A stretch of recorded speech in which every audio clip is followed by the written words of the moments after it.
You're listening to the Optimize Your Life podcast with Dr. Sharon Grossman, episode number 24. Welcome to the Optimize Your Life podcast with me, Dr. Sharon Grossman.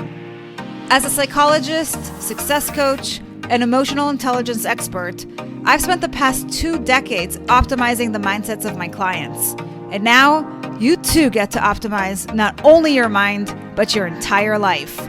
Join me. Welcome back. Another episode where we're going to talk about how to optimize your life.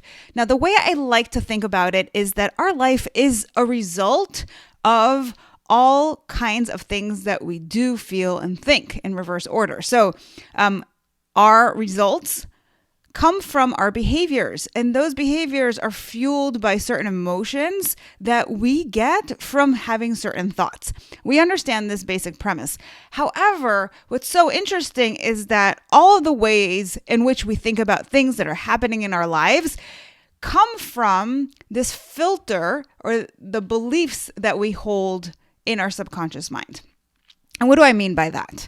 So notice how you might be in a situation with a friend where the two of you are experiencing the exact same thing at the exact same time, but are having very different reactions to it. Why is that?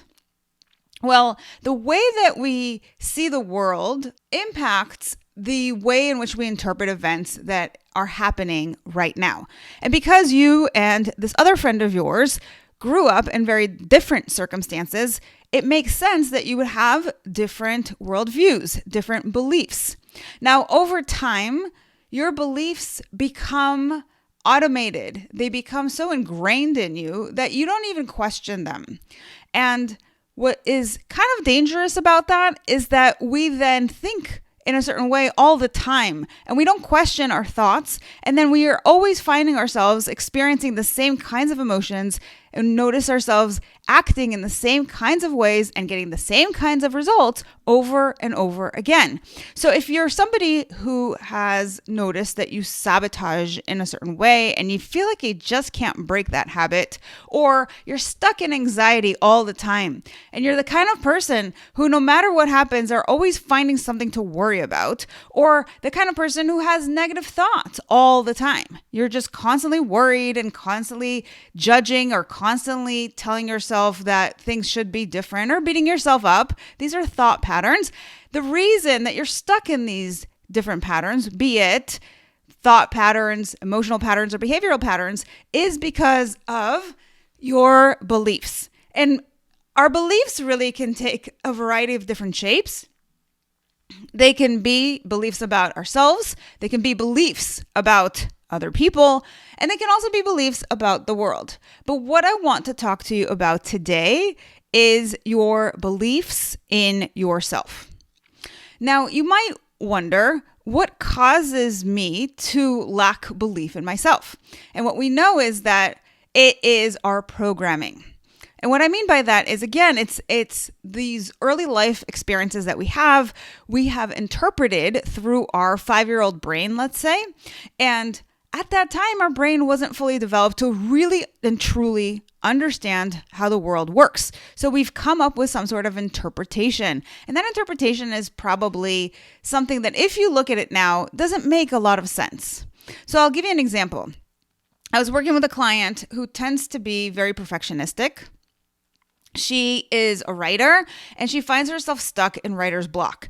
And one of the reasons that she took on this perfectionism in her life is because when she was growing up, her mother was a single mom, and she was often sick, and she had to work a lot, and she didn't actually have a lot of time for her daughter. And so what did her daughter do? She said to herself, I have to be perfect. I don't want to burden my mom, who's already struggling so much. Now, fast forward, now she's in her 30s, and what's happening is she's having a really hard time with her career. She has constant anxiety. She has this writer's block because she's always telling herself, I have nothing important to say. I actually don't have any words. I don't know what to think or what to say, or what I have isn't really that remarkable. And people are probably going to judge me for it. I'm going to embarrass myself. And you can see how these early beliefs and these early habits really are coming forward right now in a way that isn't serving her. So that's why we have these beliefs or these lack of beliefs in ourselves. Another reason why we might not believe in ourselves is because of other people's programming that we have adopted. So if you've ever known somebody, or maybe you yourself have had this experience where you grew up with people who are very negative, very condescending, very judgmental, who maybe had really high standards for you and you felt like you couldn't meet those standards, their programming has become your own. And now you might hear their voice in your head telling you, you're not that great. You're not very smart. People are going to laugh at you. No one's going to like you. So if you have that sort of voice in your head right now, that's probably why. And another reason why we sometimes have this lack of belief in ourselves is because we've had some traumatic experience in the past. So kind of like my client who's the perfectionist, her experience wasn't necessarily traumatic, but imagine that you are growing up in a home and perhaps you had this experience where you've had some trauma. So kids often interpret those experiences to mean something about them. Like, if I was lovable, then this person wouldn't be beating me up. If I was lovable, then this person wouldn't neglect me. So the reason that they are beating me up or neglecting me or molesting me or whatever they're doing to me must mean that I'm not good enough, that I'm not lovable. And so many of my clients are walking around with this idea in their head that was formulated from their 3-year-old or 5-year-old or 7-year-old brain. So it really is an invitation for you guys, if you have this, something that's holding you back, an invitation to really take a look at, is this worth keeping? Is this even true? Now, I had a client who was stuck in a holding pattern.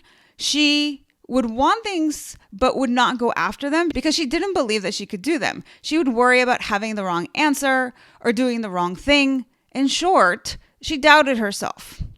So I asked her to imagine what it would be like not to have that belief. And here's what she said. She said, without that belief, she would feel more confident, have less worry, get more done, have more energy, more motivation, feel more present, and enjoy herself more. So what I want you to also do is consider what your life would be once you've identified your limiting beliefs, what your life would be without those. And then what I want you to do is I want you to visualize yourself being that confident, loving, amazing person who is more than enough. And the more that you visualize it, the more you're basically tricking your brain, the same brain that believes that you're not enough, the same brain that is limiting you each and every day in each and every scenario. You are retraining your brain to see yourself differently. So the more you practice, the more this is really going to set in. And what I want you to do is sit down with a notebook and write down any insights that come to you as you're doing this exercise. Now, people are always saying that you should believe in yourself, but if you don't, you're probably left wondering, how can I do that? So these are the steps that I really want you to follow.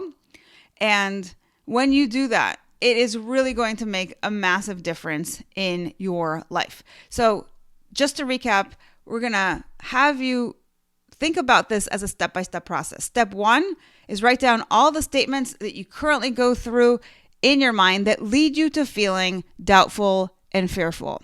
Step 2 is you're going to turn those statements around on paper. So if you've written, for example, I am not lovable, then you will write, I am lovable. And you can even go into a little bit more detail about what that looks like and what it means and so forth.